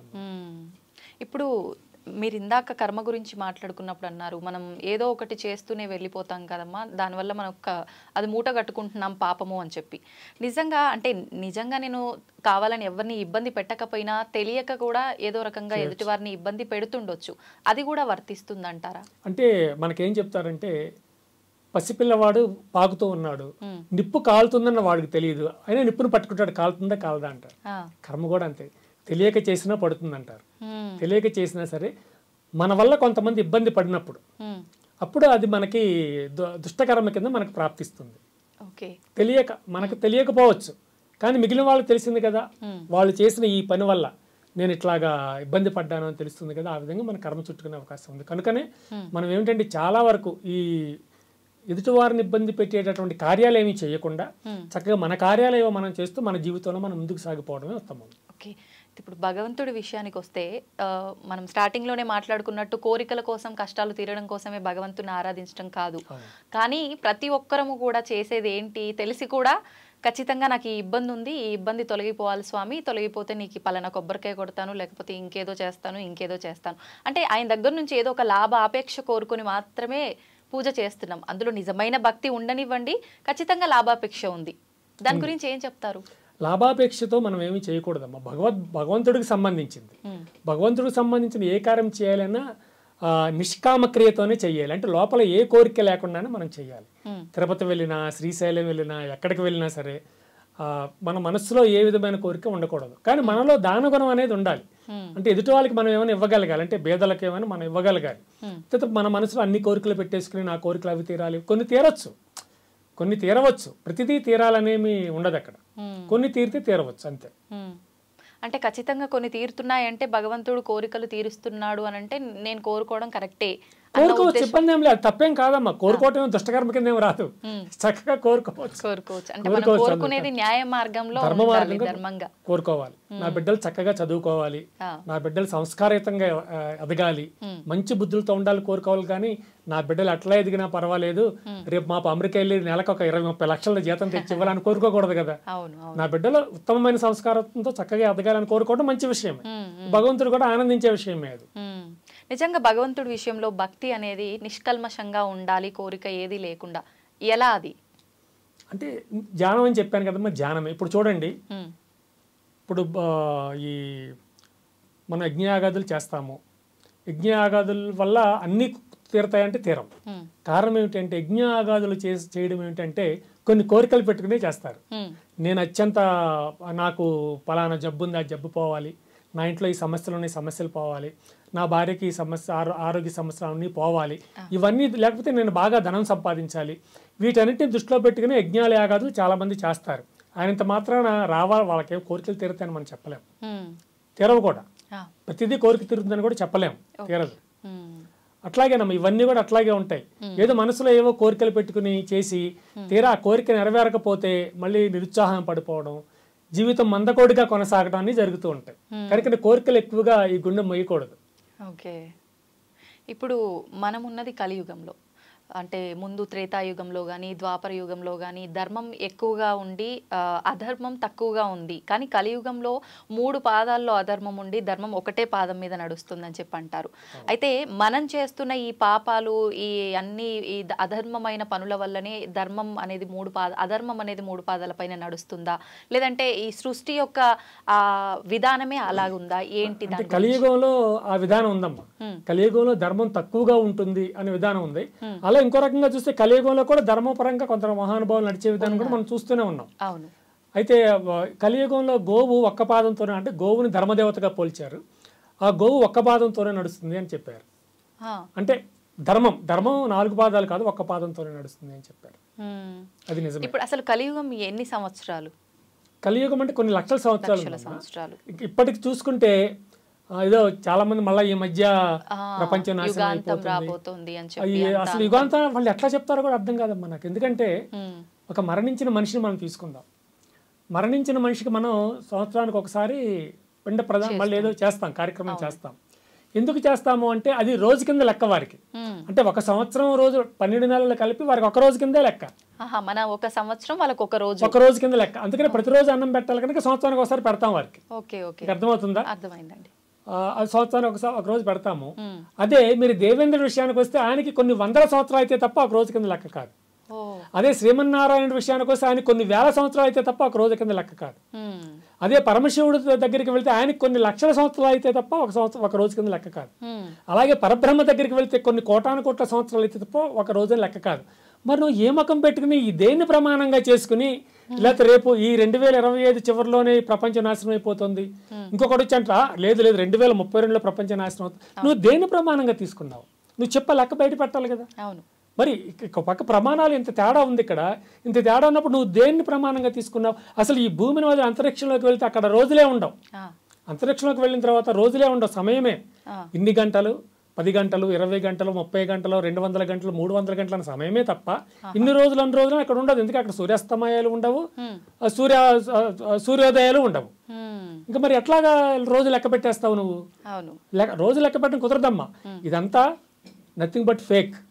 వీళ్ళ మాటలు నమ్మాల్సిన అవసరం లేదు. చాలా మంది పాప నమ్ముతూ ఉంటారు. ఇప్పుడు మార్చిలో షష్టగ్రహ కూటమి రాబోతుంది అని చెప్పి, దానివల్ల చాలా విపత్తులు రాబోతున్నాయి అని చెప్పి కూడా చెప్తున్నారు. నిజంగా అలాంటివి కూడా ఉన్నాయా? ఒక విషయం అమ్మ, నాలాంటి వాళ్ళు ఇది తప్పు, యుగాంతం కాదు, ఇది తప్పు అని మేము చెప్తున్నప్పుడు వీళ్ళు కొంచెం కొత్త తెలివితేటలు నేర్చుకున్నారు. మమ్మల్ని తప్పించుకోవడానికి ఏం తెలివితేటలు నేర్చుకున్నారంటే, యుగాంతం అంటే మొత్తం నాశనం అవుతుందని మేము చెప్పలేదండి, అక్కడక్కడ కొన్ని ఎక్కువ యుద్ధాలు లాంటివి ఇలాంటివి జరుగుతాయని మాత్రమే చెప్తున్నామని అంటారు. ఏ యుద్ధాలు గతంలో జరగలేదా? గతంలో 18 అక్షోహిణుల సైన్యాన్ని ఉపయోగించినట్టు మహాభారత యుద్ధం జరిగింది, కొన్ని లక్షల మంది మరణించారు. మరి ప్రపంచం ఇప్పటి వరకు అంత యుద్ధం ఇంతవరకు జరగలేదే. మరి రెండో ప్రపంచ యుద్ధం జరగలేదా? మరి అప్పుడు యుగాంతం కాలేదే. మరి ఎప్పుడు జరగని యుగాంతం ఇప్పుడు ఎట్లా జరుగుతుంది? అంటే సంబంధం ఉండదమ్మా. చెప్పేదానికి వాళ్ళ యొక్క విధానానికి సంబంధాలు ఏమి ఉండవు. ఇప్పుడు నేను చెప్పాను ఇంతకుముందే మీకు, ఒక మరణించిన వ్యక్తికి ఒక 12 నెలలు అయితే ఒక రోజు అయితే, మరి మిగిలిన దేవతలకు ఇన్ని వేల సంవత్సరాలు అయితే ఒక రోజు అయితే, నువ్వు దేని ప్రమాణంగా తీసుకుని ఈ 2025లోనే 3వ నెలలోనే ఎప్పుడో యుగాంతం అని చెప్తున్నావు? ఇంకొక ఆయన అంటారు లేదు 2025లో యుగాంతం కాదు, 2032లో యుగాంతం అంటాడు. దానికి ఒక లెక్క ఉంది. 2032లో ఏదో కామెట్ ఏదో వస్తుంది, అది భూమి మీద పడే అవకాశం ఉంది, కొంచెం జాగ్రత్తగా ఉండాలి, అప్పటికేందో సైన్స్ పెరుగుతుంది కనుక దాన్ని నాశనం చేసేటటువంటి ఎక్విప్మెంట్ ఉండొచ్చు అన్నట్టుగా అమెరికా వాళ్ళు నాసా వాళ్ళు ప్రకటించారు. అది వీడు విని అట్లాగే నాశనం అయిపోతుంది కదా, ఒక మాట చెప్తే ఏం పోయిందంటే వీడు చెప్తాడు, దానికి ఇంకొక 4 జోడించి చెప్తాడు. ఇవేమి నమ్మొద్దాం. అంతే కదమ్మా. మన తమ్లైన్ మొన్న వేసిన వాటికి తమ్లైన్ ఒకటి యుగాంతం పలానప్పుడు అవుతుందని నేను చేసిన ఫోటోస్ వేశారు. అయితే ఒక పెద్ద పీఠాధిపతులు, వారు ఉత్తర పీఠాధిపతులు నన్ను పిలిచి ఏమిటి అలా చెప్తున్నారు, యుగాంతం మనం చెప్పొచ్చా, మనం చెప్పకూడదు అలాంటి స్వామి నేను చెప్పలేదు కాదు, ఇది నలుగురు ఎక్కువగా చూస్తారని ఉద్దేశం. వాళ్ళు పెట్టుకున్న తమ్మలేనండి, వాళ్ళు పెట్టుకున్నారు తప్ప, వాడు పెట్టుకున్న టైటిలే తప్ప నేనేమి చెప్పలేదంటే మీరు అది విన్నట్లయితే అదంతా అబద్ధం, అది ఫేక్, అది నమ్మొద్దనే చెప్పాను, తెలుస్తుంది స్వామి అని వారి బతిలాడుకోవడానికి అరగంట టైం పట్టింది నాకు. అంతే. అంటే నిజంగా యుగాంతం లేదు అని అంటే చూసే వాళ్ళు తక్కువ ఉంటారు. ఇప్పుడు అందరూ ఉంది అని చెప్పారు కాబట్టి ఇక్కడ కూడా ఉంది అని చెప్పారంటే ఏముందో అని వింటారు. అదే చెప్పాను వార్త ఇట్లాగా మరి నలుగురు చూస్తారని ఉద్దేశంతో అలాంటి టైటిల్స్ ఇస్తారు స్వామీజీ. అది కరెక్ట్ కాదు, లోపల ఉన్న కంటెంట్ వేరే ఉంటుంది, దానికి ఎగ్నెస్ట్ గా ఉంటుంది అని వారితో చెప్పుకునేసరికి నాకు అరగంట టైం పట్టింది. ఆయనే అడిగారా మనం చెప్పకూడదు ఇలాంటి అసలు మనం మాట్లాడకూడదు, ఎవరెవరో మాట్లాడతారు వాళ్ళ ఇష్టం, అది మనం అలాంటివి చెప్పకూడదు అన్నారు అనమాట. నిజమే, వారు అన్నది కూడా నిజమే. చెప్పి వారికి చేయని తప్పు క్షమాపణ కూడా చెప్పుకున్నాను వారికి. తప్పులేదు పెద్దవాళ్ళు. అయితే త్వరలోనే మహాశివరాత్రి రాబోతోంది. నిజంగా శివుడు అభిషేక ప్రియుడు, బోలా శంకరుడు, నిజంగా ఆయనంత కల్మషం లేని మనస్తత్వం, చిన్న పిల్లల మనస్తత్వం లాంటిది ఆ శివయ్య మనస్తత్వము అని అంటుంటారు కదా. ఆ రోజున మనం ఏ రకంగా ఆయనని ప్రసన్నం చేసుకోవచ్చు అంటారు? అంటే అర్ధరాత్రి లింగోద్భవం అవుతుంది అని చాలా క్రియలు చాలా ఉంటాయి. పరమశివుడు సాక్షాత్, ఎందుకంటే మీరు ఏ దేవత పేరు చెప్పినా సరే అందరూ వైకుంఠంలోనో స్వర్గంలోనో సత్యలోకంలోనూ ఉంటారు. కేవలం పరమాత్మ అయినటువంటి పరమశివుడు మాత్రమే ఈ భూమి మీద ఉంటాడు. అంటే కైలాసం భూమి మీదే కదా ఉంది, ఆ మహానుభావుడు భూమి మీదే ఉంటాడు. ఎందుకంటే ఈ భూమి మీద ఉన్నటువంటి దేవతను చూపించని ఎవరినంటే శివుడు చూపించేయడం. దేవుడు అక్కడ ఉన్నాడు చూసుకోవయ్యా, నువ్వు చూసుకోగలిగితే, నీ మనోనేత్రానికి ఆయన అందగలిగితే, నీవు చేసేటువంటి అనుష్ఠానాల వల్ల, నీవు చేసేటువంటి క్రతువుల వల్ల ఆయన నీ ఆత్మకు దొరకగలిగినట్లయితే చూసుకొని చెప్పాడు. ఇప్పుడు మీరు ఇవన్నీ క్రియలు చెప్పారు, అవి చేయొచ్చు. చేయకపోయినా చక్కగా ధ్యానం చేసుకుంటూ కూర్చున్నా అంత పుణ్యం లభిస్తుంది. కేవలం అవన్నీ చెయ్యాలని రూల్ కూడా ఏమి లేదమ్మా. అవన్నీ కొన్ని చేస్తూ ఉంటారు. భగవంతుడికి సేవలు ఉంటాయి కదా, ఆ సేవలు సంప్రదాయబద్ధంగా జరుగుతూ ఉంటాయి, చేస్తూ ఉంటారు. ఆ విధంగా కొంతమంది బాబాలు అయితే నోట్లోంచి శివలింగాలు అదే రోజున సృష్టిస్తూ ఉంటారు. ఇప్పుడు అలా ఎవరు సృష్టించలేదు అనుకుంటే, ఇంతకుముందు సృష్టించేవారు కానీ ఇప్పుడు అలా ఎవరు ఉన్నట్లు లేరు. ఇంతకుముందు సృష్టించేవారు. ఇప్పుడు చక్కగా ఆ స్వామివారిని సేవించుకుంటూ వారి భజన చేసుకుంటూ, నా చిన్నప్పుడైతే ఒకే టికెట్ మీద 2 సినిమాలని ప్రతి థియేటర్లో ఆడించేవారు. నా చిన్నప్పుడు దేవుడి సినిమాలే ఆధ్యాత్మిక చలనచిత్రాలు వేస్తూ ఉంటారు. ఒక టికెట్ మీద రెండు సినిమాలు అని. అది 1 గంటకు ప్రారంభమై తెల్లవారుదాకా అవి వస్తూ ఉండేవి. అంటే ఉపవాసం చేయించాలి, జాగరణ చేయించాలి ఉద్దేశం. ఉపవాసం అంటారు. ఉపవాసం అంటే ఏంటి? ఉపహ అంటే దగ్గర, వాసం అంటే ఎవరి దగ్గర? భగవంతుడికి దగ్గరగా ఉండి నివసించడమే తప్ప తిండి మానేసి కూర్చోవే అని అర్థం కాదు. భగవంతుడికి దగ్గరగా నివసించు అని అర్థం ఉపవాసము. ఉపవాసము చేయి అంటే ఆ సర్వేశ్వరుడికి దగ్గరగా వసించడం అంతే. ఓకే, అయితే ఇప్పుడు ఉపవాసం అంటే ఆయనకు దగ్గరగా ఉండడం, కానీ కటిక ఉపవాసం కూడా చేస్తూ ఉంటారు. నిజంగా అంటే మన లోపల ఉండే ఆత్మారాముని కూడా మనం సంతృప్తి పరచాలి. అలా మొత్తం ఉపవాసం కూడా ఉంటే మనం లోపలున్న ఆయనని కూడా ఇబ్బంది పెట్టినట్టే, అది మళ్ళీ దోషంగా మారుతుంది అంటారు. ఇదంతా ఒక మూఢనమ్మకంగా అంటే ఒక భావాలమ్మా, భావ పరంపర. అవి భావాలు. సరే, ఇవి ఎదుటి వాళ్ళకి చెడు కలిగించే భావాలు కావు కనుక ఉండనివ్వచ్చు.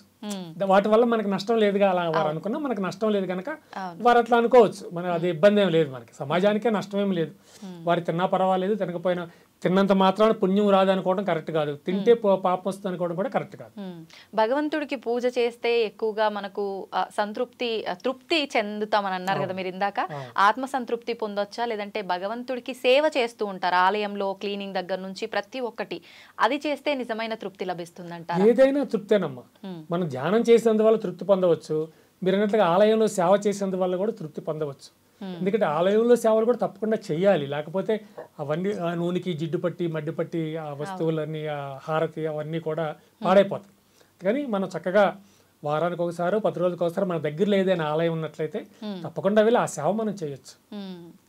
భగవంతుని ఎక్కువగా అంటే ముఖ్యంగా ఇంకా శివుణ్ణి ఎక్కువగా ఆరాధించే వాళ్ళకి ఎక్కువగా ఇబ్బందులు ఉంటాయని చెప్పి ఆయన పరీక్షిస్తుంటాడు, ఎక్కువ ఇబ్బందులు పెడుతుంటాడు, తర్వాతే మళ్ళీ మనం ఒక స్థితికి తీసుకొస్తాడని అంటుంటారు. దీన్ని మనం ఒక అపోహగా తీసుకోవచ్చా? అపోహనం అదే కరెక్ట్ కాదు. శ్రీమన్నారాయణ మాత్రం పరీక్షలు పెట్టడా, లక్ష్మీదేవి పరీక్షలు పెట్టదా? అవును, అందరూ పరీక్షలు పెడతారని అనుకోవాలమ్మా. అదేమి లేదు. పరమశివుడు సాక్షాత్ బోలాశంకరుడు, ఆయన కరుణిస్తాడు, ఆయన కరుణాకరుడు, ఆయన అందులో అనుమానం ఏం లేదమ్మా. ఇప్పుడు భగవంతుడు ఒక్కడే మనందరము నమ్ముతాము. అవును, కానీ శివుణ్ణి ఆరాధించే వాళ్ళు శివుడే మూలం అన్నిటికీ అని చెప్తారు, విష్ణువుని ఆరాధించే వాళ్ళు విష్ణువే అన్నిటికీ మూలం అని చెప్తారు. ఎందుకని ఇలా అంటే వాళ్ళలో ఎటువంటి తారతమ్యాలు లేవు, కానీ ఆయన భక్తులమైన మనలో మాత్రం ఈ భేదాలన్నీ ఎందుకంటారు? అందుకనే నేను అటువంటి కాంట్రవర్సీ ఏమి లేకుండా పరమాత్మ అంటుంటాను. పరమాత్మ కాకపోతే శివుడు, విష్ణువు, వెంకటేశ్వర స్వామి, లక్ష్మీదేవి వీరందరూ కూడా ఆ పరమాత్మ యొక్క స్వరూపాలు అంతే. స్వరూపాలు అంతే. కానీ మెయిన్ పరమాత్మ అంతే. పరమాత్మ అంటే అది మీరు శివుడే అంటారో శ్రీమన్నారాయణ అంటారో, అది ఎవరికి వారికి సంబంధించినటువంటి విషయం. కొందరు వైష్ణవులేమో శ్రీమన్నారాయణ అంటారు, శైవులేమో లేదు పరమశివుడే నిజమైన పరమాత్మ అంటారు, కొందరేమో అమ్మవారే పరమాత్మ అంటారు. ఎవరి ఇది కాకపోతే ఎదుటి వారికి చెడు కలిగించేది కాదు గనక ఇవి చక్కగా మనం అనుసరించవచ్చు, ఇబ్బంది ఏమీ లేదు. అయితే మనం ఇందాక స్టార్టింగ్లోనే మాట్లాడుకున్నట్టు ఆడవాళ్ళ విషయానికి వస్తే అంటే వాల్యూ తక్కువగా ఉంది అని అనుకున్నట్టు అది దేవతల విషయంలో కూడా వర్తిస్తుంది. జ్యోతిర్లింగాలకు ఉన్నంత ప్రాధాన్యత అదంతా కూడా శక్తిపీఠాలకు లేదు అని చెప్పి, ఇది వాస్తవమే అంటారా? జ్యోతిర్లింగాలకు ఎంతైతే ప్రాశస్త్యం ఉన్నదో ఈ శక్తిపీఠాలకు అంత ప్రాశస్త్యం ఉందమ్మా. అంటే డెవలప్మెంట్ విషయంలో కానీ ఇంకా మిగతా విషయాల్లో కానీ శక్తిపీఠాలు అని అంటే అంత లేదు అని చెప్పి నేను ఇంతకు ముందు వేరే వాళ్ళతో మాట్లాడినప్పుడు కూడా అనడం జరిగింది. అంటే అంత గొప్ప అంటే ఇప్పుడు జ్యోతిర్లింగాలు అంత స్థాయిలో లేదేమో కానీ శక్తిపీఠాలకు ఉన్నటువంటి ప్రాశస్త్యం శక్తిపీఠాలకు కూడా ఉందమ్మా, అందులో అనుమానం ఏమి లేదు. ఎక్కువగా అంటే భగవంతుడి ఆరాధనలో ఉన్న వాళ్ళకి నిజంగా భగవంతుడు వాళ్ళతో మాట్లాడుతున్నాడని చెప్పి, ఏదైనా పలానా కార్యం నీ చేతి మీద చెయ్యాలని చెప్పి చెప్తున్నారని చెప్పి రకరకాలుగా ఈ మధ్య ఇలాంటి వాళ్ళు ఎక్కువైపోయారు బాగా. నిజంగా ఇది వాస్తవం? అలా భగవంతుడు వచ్చి చెప్తాడంటారా? భ్రమ అంతే. నాకు తెలిసిన ఒక ఆవిడ ఉన్నారు, ఆవిడ మాట్లాడుతూ ఉండండి గొడవ చేయకండి అంటది, తన భుజాన్ని తను పట్టుకుని ఏమైంది నేనేం గొడవ చేయట్లేదు కదా అంటే మీరు కాదు బాబా చూడండి అట్లా డాన్స్ చేస్తున్నారు ఇక్కడికి వచ్చి కూర్చున్నారని చూపిస్తుంటది. అంటే ఆవిడ పవిట మాటతో ఉంటుంది కొంచెం అది కూర్చుందని చెప్తుంది ఆవిడ ప్రచారం చేసుకుంటుంటుంది. అట్లాంటి వాళ్ళు ఉన్నారు. అలాగే ఇప్పుడు ఇంకొక ఆయన ఉంటాడు, నిజమేనండి మీరు మీ ఇంటికి మీ ఆశ్రమానికి భోజనం రామని పిలిచారు కానీ మా అమ్మగారిని అడిగి చెప్తా అంటే మీ అమ్మగారు ఉన్నారా పిలవండి నేను అడుగుతానన్నా అనుకోండి. అదే లక్ష్మీదేవి మా అమ్మవారండి ఆవిడని అడగాలంటాడు. అమ్మవారు అనుజ్ఞిస్తే వస్తాడట. అంటే ఇలాంటి చెప్తూ ఉంటారండి చాలా మంది ఉన్నారు. మీరు అన్నది కరెక్టే. అవును, చాలా మంది ఇలా బాబా గారు ఇలా చెప్పారు లేకపోతే దేవుడు ఇట్లా చెప్తున్నాడు అవి చెయ్యాలి అవి చేయకపోతే వాళ్ళు ఫీల్ అవుతారు ఇవన్నీ కూడా ఉంటాయి.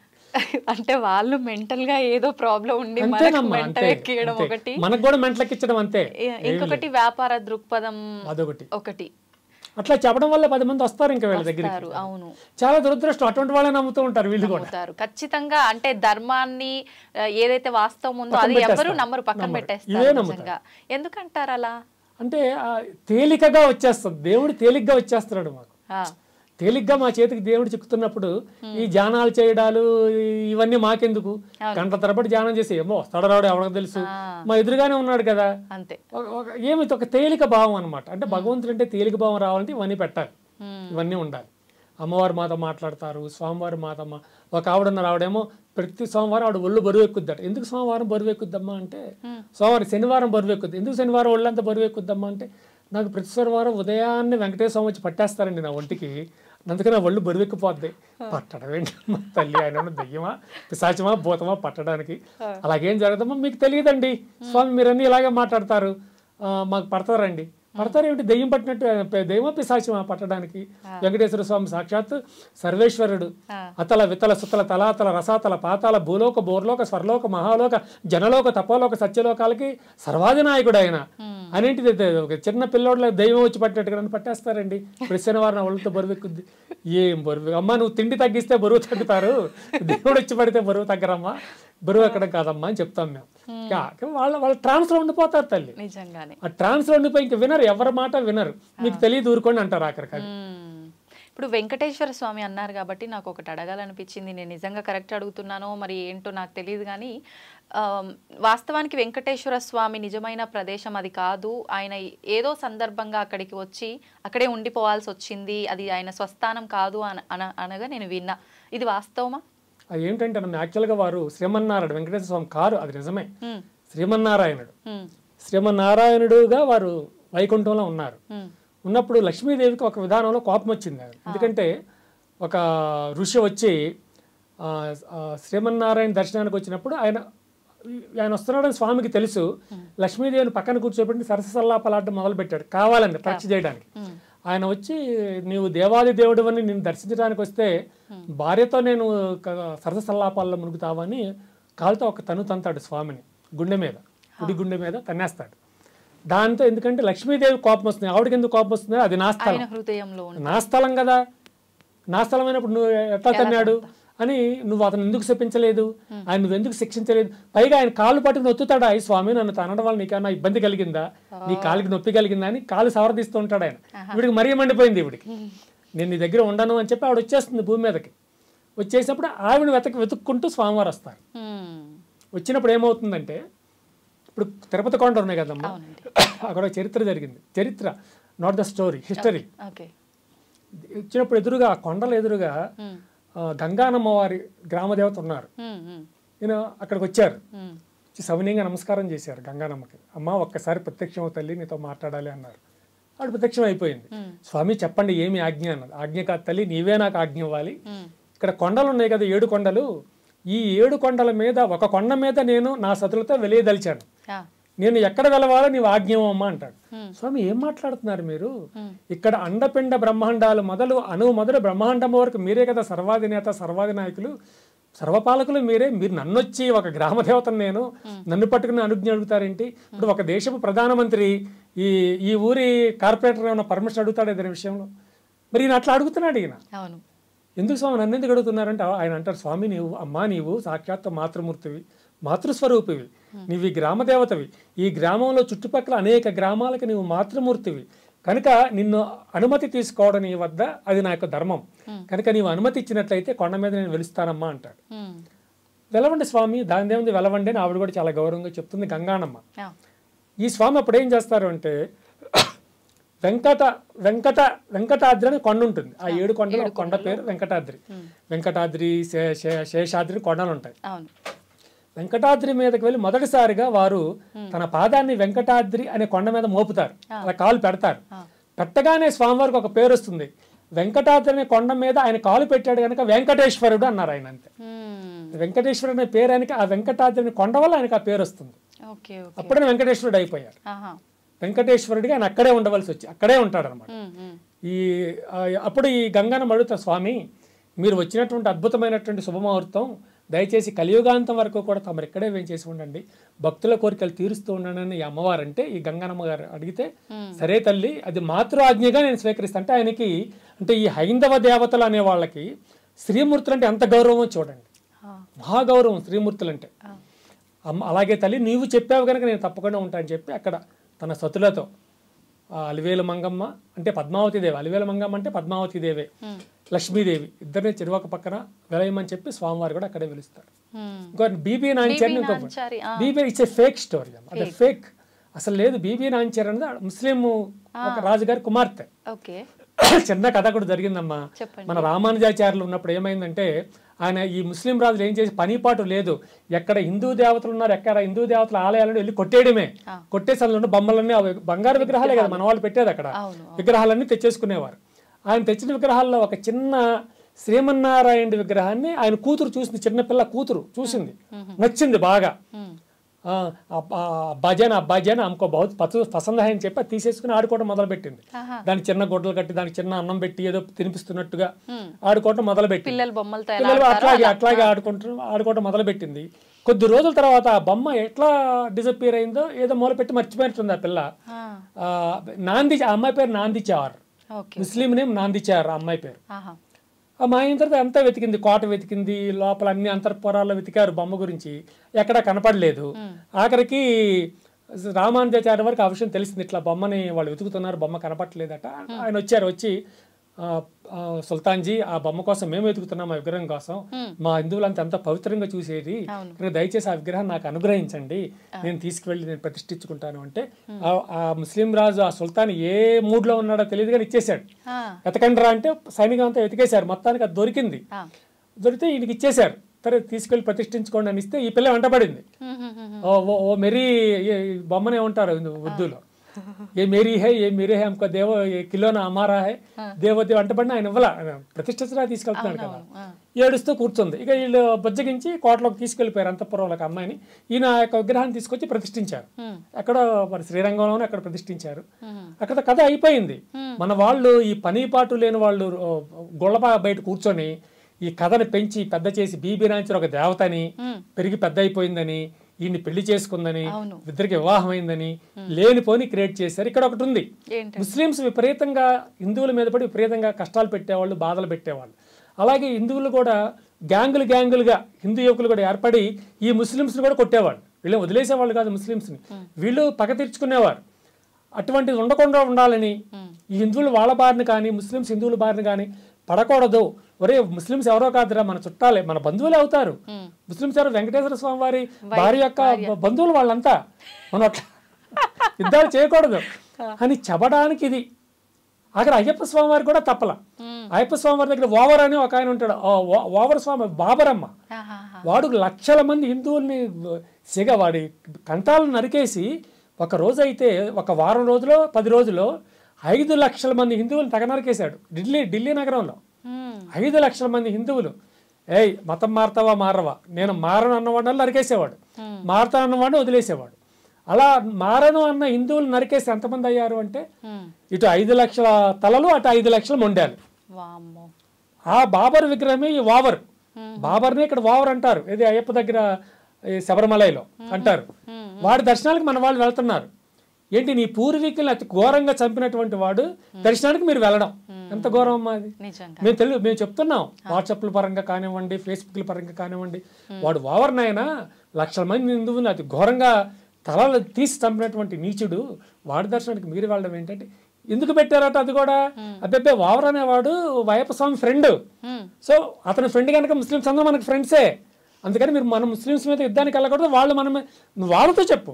హిందువుల మీద యుద్ధానికి వాళ్ళకు, హిందువులు శాంతి స్వరూపులు, వాళ్ళంతా కూడా అహింసాయుతులు కనుక నువ్వు వాళ్ళ మీద యుద్ధానికి వెళ్ళొద్దని ముస్లిమ్స్తో చెప్పు. ముస్లింతో చెప్పడానికి నోరు రాకుండా హిందువులకు చెప్పడం ఏంటి? ఈ విధంగా చరిత్రలో చాలా జరిగాయమ్మా. కొన్ని మనకు తెలుసు, కొన్ని మనకు తెలియకుండా అట్లా చేసేసారు అంతే.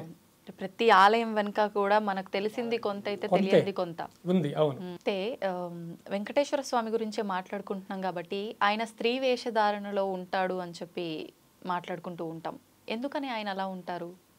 స్త్రీ వేషధారణలు ఏమి ఉండరు. వీళ్ళంతా నమ్మకాలు ప్రచారం చేస్తూ ఉంటారు. అసలు యాక్చువల్గా ఏమిటంటే అది వెంకటేశ్వర స్వామి వారి క్షేత్రం కాదని, అమ్మవారి క్షేత్రం అని, ఆ విగ్రహం అమ్మవారి విగ్రహం అని, కనుక స్త్రీ యొక్క వంపు సొంపులు కనపడకుండా ఉండడానికి విపరీతమైన అలంకరణ చేస్తారు అని టాక్ ఒకటి ఉంది. కానీ స్వామివారే, వెంకటేశ్వర స్వామివారే, అక్కడ వెలిసినటువంటి శ్రీమన్నారాయణుడే సాక్షాత్తు ఆయనే తప్ప అమ్మవారికి స్వామివారికి సంబంధం ఏమీ లేదు. కానీ అలా అనుకోవడం మంచిదే. అమ్మ అంటే సాక్షాత్తు పరమాత్మగా భావించండి. అలా అనుకున్న వాళ్ళు పరమాత్మగా భావిస్తే సరిపోతుంది అంతే. అందుకని నేను కూడా పరమాత్మ అంటూ ఉంటాను. భగవంతుడిని కాకుండా, లేదా వెంకటేశ్వర స్వామి శివుడో కృష్ణుడు అని కాకుండా పరమాత్మ అంటూ ఉంటాను. అటు ఇటు పోకుండా న్యూట్రల్, అంతే పరమాత్మ అంతే. అంతేనమ్మా. కృష్ణుడు చెప్తాడు కదా, నేను నిరాకారిని, నేను పురుషుడిని కాదు, స్త్రీని కాదు, నపుంసకుడిని కాదు, నేను ఒక శక్తిని అంతే. ఇప్పుడు నీళ్ళు ఉన్నాయి, నీటికి మనం అది స్త్రీత్వం అంటామా, పురుషత్వం పేరు పెట్టేస్తామా? పెట్టలేం కదా. నీరు అంతే, అది నీరు. అది మనం తాగినట్లయితే మన దాహాన్ని తీరుస్తుంది, జంతువుల దాహాన్ని తీరుస్తుంది, అలాగే పొలాలకు చక్కటి నీడిస్తుంది, దైనందిన జీవితానికి కూడా ఎంతగానో నీరు ఉపకరిస్తుంది. అదొక శక్తి, అంతవరకే అంతే. సంతోషం అండి. నిజంగా చాలా మంచి మంచి విషయాలు తెలియజేశారు. నిజంగా నేను ఎప్పుడూ వినని కొన్ని కొత్త విషయాలు కూడా మీ దగ్గర నుంచి వినడం జరిగింది. ధన్యవాదాలండి. శుభం తల్లి, శుభం.